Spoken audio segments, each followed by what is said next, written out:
October 6, 1918. A deadly flu pandemic is sweeping across the globe, killing hundreds of thousands each week. America's entry into World War I is still fresh in everyone's minds. And somewhere deep in the British countryside, a group of brilliant codebreakers are facing a mystery that threatens to change the course of human history forever. In the game of chess, a pawn can only move forward, but sometimes it takes a sideways step to win the game. Welcome to my channel. Today we're going back to a time when the fate of the world hung in the balance, relying on the ingenuity of a few men who dared to dream of a different future. Our story begins here.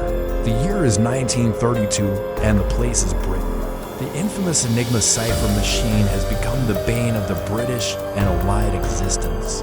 Captured German Enigma machines have been studied extensively, but all attempts to decipher the encrypted messages had failed.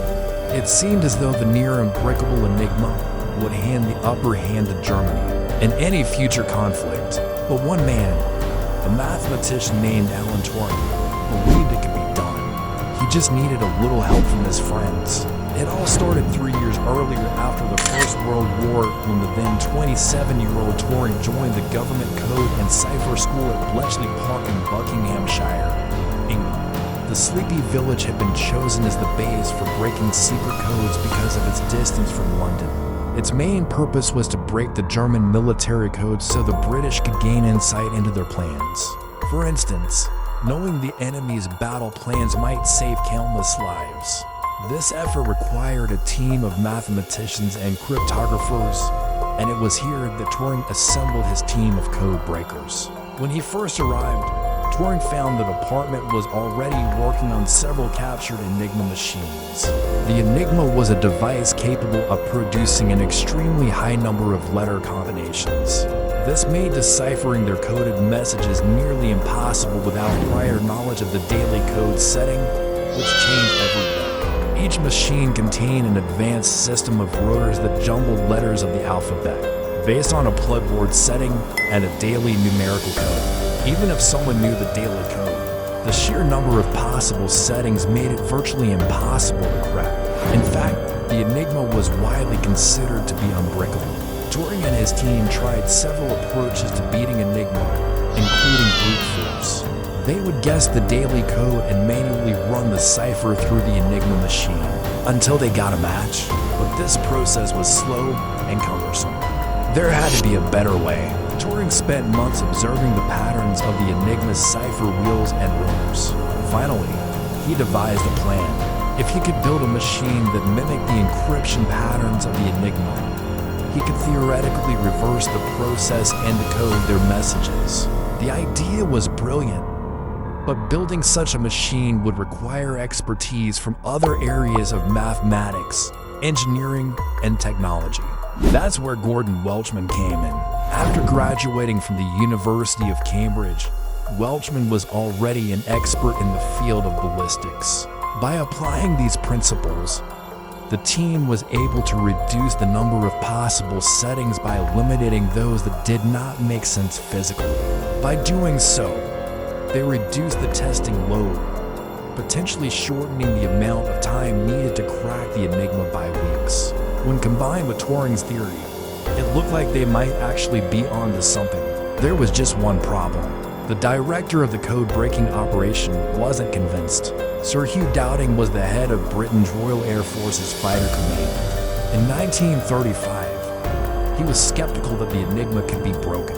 He viewed the project as a waste of resources, as there were only 2,000 German U-boats to track. And if worst came to worst, Britain could always win by attrition. At the time, the Air Force had 1,500 aircraft compared to Germany as to 180. The Navy was also not concerned about the Enigma. Their submarines could not be tracked by German U-boats. However, Dowding overlooked the fact that the Enigma was being used everywhere else. Military or not, the German Enigma was being used by their diplomats, intelligence agencies, and even their navy. So the true importance of breaking the Enigma was yet to be revealed. But Turing refused to let this setback derail his plans. So he recruited another unlikely ally, the Polish government in exile. You see, Poland had been fighting against Germany since the start of the war, and they, too, wanted to break the Enigma.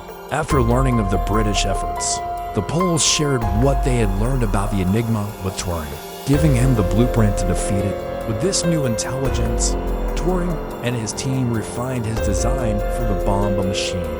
It took just 18 months to complete and test. In late 1937, the bomb machine was up and running, hunting through thousands of possibilities in mere seconds. It was the world's first programmable computer, and in November 1937, it successfully decoded its first message. But this victory was bittersweet. That same month, the Germans implemented a new update to their Enigma machines, making them much more difficult to decipher. For the next 2 years, the team worked tirelessly to keep ahead of the German updates. By 1939, the team at Bletchley Park was able to read almost every German message. This was a godsend for the Allies. With the information gained from the Enigma, the Allies were able to intercept German troop movements, discover the location of naval assets, and even learn about Operation Sea Lion, the planned German invasion of Britain. When the Nazis invaded Poland in September 1939, Britain declared war and Bletchley Park went into overdrive. With the war raging, the need for intelligence became even more important. All the Allied forces now relied on Bletchley Park to keep them informed. As the war dragged on, the code breakers faced many challenges.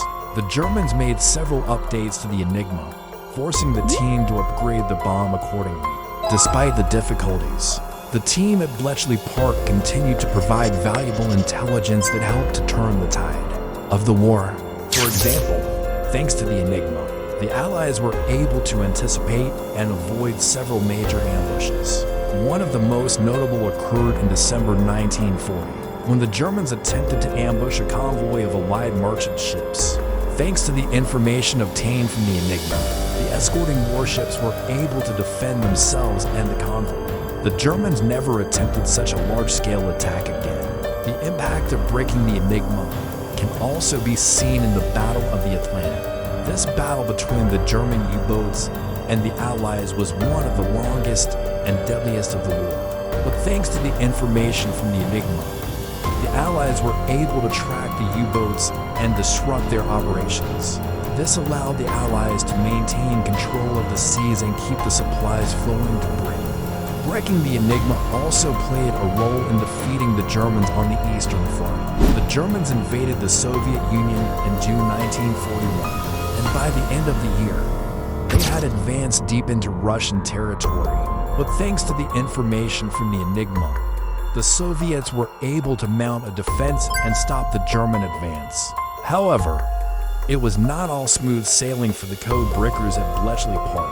The work was dangerous and the stakes were high.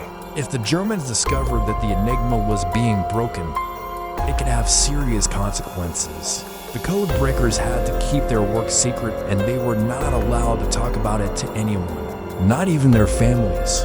Despite the dangers, the code breakers at Bletchley Park continued their work until the end of the war. In 1945, the war in Europe came to an end and the world began to heal. But the legacy of the code breakers at Bletchley Park lived on. Historians estimate that the work of Turing and his team may have shortened the war by 2 years, saving millions of lives. And beyond the war, Turing's methods planted the seeds for today's digital age. Can you imagine a world without computers or the internet? Without Turing, that might have been a reality. Well, folks, we've reached the end of our story today. But don't worry, this isn't goodbye. We've got plenty more videos coming your way, each one a new adventure through time. Don't miss out. Hit subscribe and join us back here every week for a new installment. And if you want to continue the adventure, there's always more to explore here. Until next time, stay curious.